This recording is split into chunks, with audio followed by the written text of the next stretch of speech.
Hi friends, నా ఛానల్ని subscribe చేయండి. ఉగ్గు తయారీ విధానం. ముందుగా 2 కప్స్ రైస్ ఒక గిన్నెలో వేసుకోవాలి.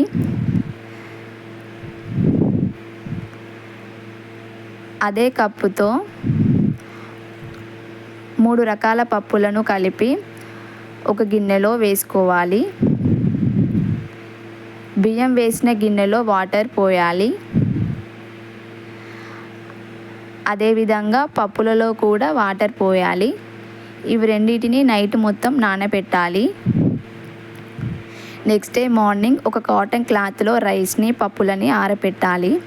ఇలా కాటన్ క్లాత్లో ఆరబెట్టడం వలన వాటికి ఉన్న తడి మొత్తం ఆ క్లాత్ అనేది అబ్జర్వ్ చేసుకుంటుంది. దాని వలన తొందరగా డ్రై అవుతాయి.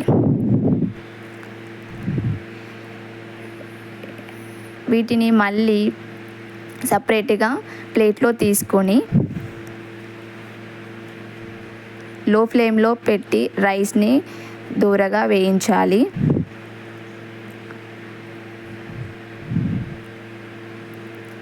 మధ్యలో కలుపుతూ ఉండాలి రైస్ని. ఇలా కలపడం ద్వారా తొందరగా రోస్ట్ అవుతుంది.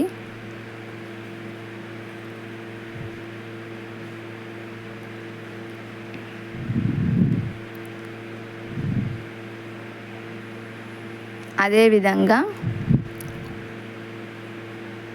పప్పులని కూడా లో ఫ్లేమ్లో పెట్టి వేయించాలి. మధ్యలో కలుపుతూ ఉండాలి.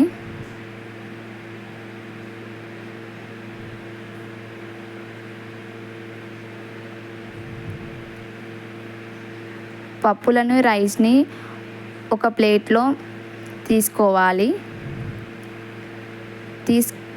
తీసుకున్న తర్వాత చిటికెడు వాము, అదేవిధంగా చిటికెడు జీలకర్ర వేసుకోవాలి. ఇవి రెండు వేయడం ద్వారా బేబీకి డైజెషన్ ప్రాబ్లం అనేది ఉండదు. తర్వాత మిక్స్ చేయాలి. తర్వాత మిక్సీ జార్లో వేసి మిక్సీ పట్టాలి. ఆ పట్టిన మిశ్రమాన్ని జల్లెడ పట్టాలి.